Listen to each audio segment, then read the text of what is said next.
बचा लिया इंट्यूशन ने। Now save yourself, asshole. The film opens with a high-speed chase. A huge SUV deliberately rams Ronnie's car, sending it spinning through the air. Ronnie, a naval officer, is trapped inside, blood pouring from his wounds. He sees the bright headlights of an approaching train bearing down on him. In the hospital ICU, doctors and nurses battle frantically to keep him alive. Outside the glass wall, his younger brother Gita stands frozen, tears streaming down his face, praying silently. Miraculously, Ronnie's heart starts beating again, but he slips into a deep coma. 7 months later, a nurse is adjusting Ronnie's fore when his hand suddenly clamps around her wrist. Once the doctors confirm he's stable, they discharge him. Ronnie walks out of the hospital clutching his phone, endlessly replaying videos of a beautiful woman dancing, Alicia. Loud wailing drifts up from the neighbor's house, a funeral is in progress. Irritated by the noise, Ronnie descends, cuts a live electrical cable, uses the sparking end to light his cigarette, and strolls into the mourning crowd. A grieving woman shouts, "Are you insane? This is a funeral." Ronnie shrugs. Why cry so much? The old man lived his whole life for himself. Death comes to everyone. The dead man's family charges at him in fury. Ronnie grabs the live wire and electrocutes the first attacker, then fights off the rest with terrifying precision and brutality. The next morning, Gitu drags Ronnie to a psychiatrist's office. My brother was in a coma for months, Gitu explains. Now he can't separate reality from delusion. Gitu pulls out his phone and shows the doctor a video he recorded. The doctor plays it for Ronnie. In the footage, there is no funeral, no mourners. Ronnie is swinging wildly at empty air, screaming at ghosts. Ronnie lifts his shirt to reveal bruises that simply aren't there. For the first time, real fear crosses his face. Gitu begs the doctor for a solution. The doctor says, there has to be someone anchoring him to reality, perhaps a girlfriend or wife? Gitu sighs. He keeps talking about a woman named Alicia. I've searched everywhere, there's no record of her. At that very moment, Ronnie is kneeling at a grave marked Alicia, laying fresh flowers, kissing the headstone, whispering memories of her laughter and her dancing. Back home that evening, a woman waits in the living room. I'm Olivia, she says with a professional smile. Your brother hired me to keep you company for a couple of hours, whatever you need. Ronnie looks her over and says, start with the dishes and the laundry. Olivia fumes but does it. When she finishes, Ronnie takes her to the rooftop. She asks about the woman he keeps mourning.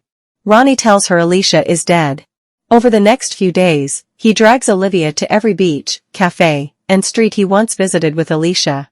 Slowly, the cynical escort softens, genuine feelings begin to grow.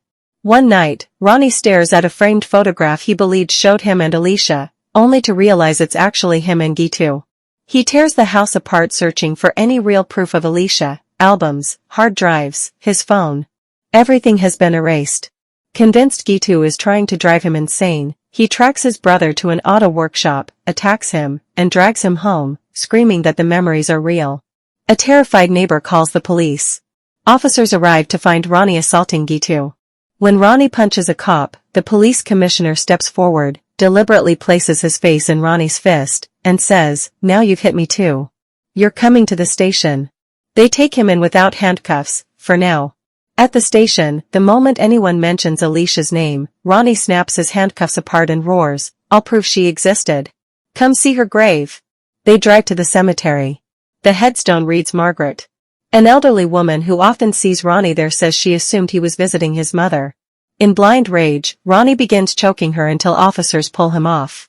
Desperate to make them understand, Ronnie recounts how he met Alicia. While chasing a criminal at a street festival, the fugitive knocked her phone from her hand and smashed it. Feeling guilty, Ronnie gave her his spare phone. Days later, on leave from the Navy, he was attacked by a gang. He hospitalized every one of them, only to discover Alicia was the doctor on duty, treating a soldier with the phone he had lent her. She cleaned and stitched a deep neck wound he didn't even know he had, scolded him for fighting, and sedated him so he would rest. That night, their love began, intense, passionate, perfect. The police check every record, ambulance logs, traffic cameras from the night of the crash, hospital files. All evidence shows Ronnie was alone in the car. They visit Alicia's supposed address, an abandoned house decaying for decades. Ronnie spots a woman who looks exactly like Alicia's sister Catherine and grabs her, demanding answers. The terrified woman insists she has no sister. Ronnie is thrown back in a cell. Olivia arrives, pays his bail, takes him home, and stays by his side all night, gently tending his wounds, her love now unmistakable. The next morning, a memory strikes Ronnie like lightning. He used to hide little love notes behind a framed photo in Alicia's house. He races to the abandoned building. Shadowy figures appear, the same hallucinations from the funeral. Ronnie forces himself to ignore them and keep searching. A gunshot suddenly shatters the frame he's reaching for, blood splatters the wall. The figures are real. Ronnie explodes into action, cutting down every attacker until one man, barely breathing, confirms the hidden photo shows Ronnie with a girl. Proof, at last, that he is not insane. Back home, Ronnie discovers large sums of cash and a gun hidden in Gitu's room. He tracks his brother to a dark forest and finds Gitu dangling from a tree, a noose around his neck. Ronnie fights to cut him down, but they both tumble into a concealed pit. Gitu suddenly attacks, choking him, begging Ronnie to run. A knife buries itself in Ronnie's back. He pulls it out, slices the rope, and drags his brother to safety, then watches helplessly as a poisoned arrow finishes his brother. With his dying breath, Gitu confesses someone paid him to erase Alicia from Ronnie's life. Before he can name them, he's gone. The police find Gitu's body and a threatening voicemail from Ronnie. They declare Ronnie the killer. In flashback, we see the moment of the crash again, Ronnie cradling Alicia's blood-soaked body, welcoming the oncoming train so he could join her in death. Back in the present, Ronnie visits the psychiatrist again and finds him murdered. Security footage reveals the killer, Paolo, meeting with Catherine. Everything clicks. Ronnie storms the temple where Catherine is hiding. Paolo is already there, firing poisoned arrows. Ronnie fights through waves of henchmen, finally confronting Paolo. On Paolo's phone, he finds dozens of calls from Olivia. Heartbroken, he races to confront her. She swears it's a misunderstanding. A gunman fires, Olivia throws herself in front of the bullets, dying in Ronnie's arms with the words, "Alicia is alive." Ronnie sprints to the fake grave and digs. The coffin contains only bricks. Flashback, 1 year earlier, after the crash, Shaco's men pulled the still-living Alicia from the wreckage and brought her to his palace. Shaco, a ruthless crime lord, had lost his fearless lover of Anthika, Alicia's exact double. Obsessed, he imprisoned Alicia, and demanded she take her place. Defiant, Alicia struck a deal, she would marry Shaco if Ronnie forgot her within 1 year. Every torment Ronnie endured, the hallucinations, the erased memories, Gitu's betrayal, Olivia's seduction, was part of Shaco's plan to break Ronnie's love.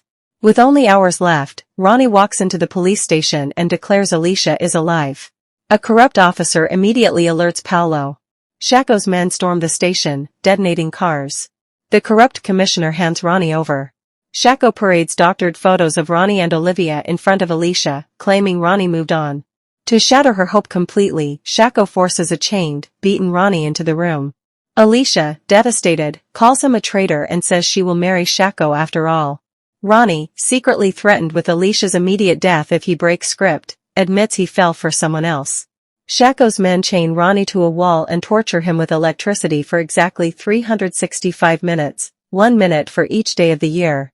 But Ronnie had already made a secret alliance with the one honest faction in the police force.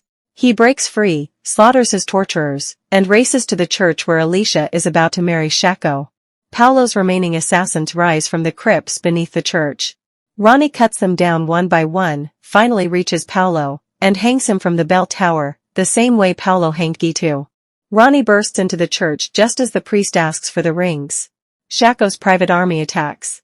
Ronnie fights like a man posse, bodies piling around the altar. Learning his brother Paolo is dead, Shaco empties his pistol into Ronnie's chest.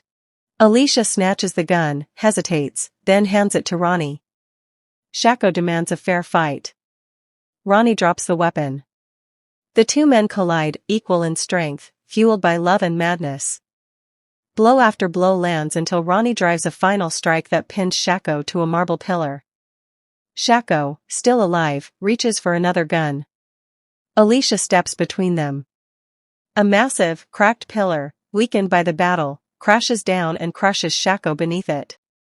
Later, Ronnie and Alicia stand quietly at Shaco's grave, pitying the man who lost everything to grief. Then they walk away hand in hand, finally free, to marry and live the life that was stolen from them for an entire year.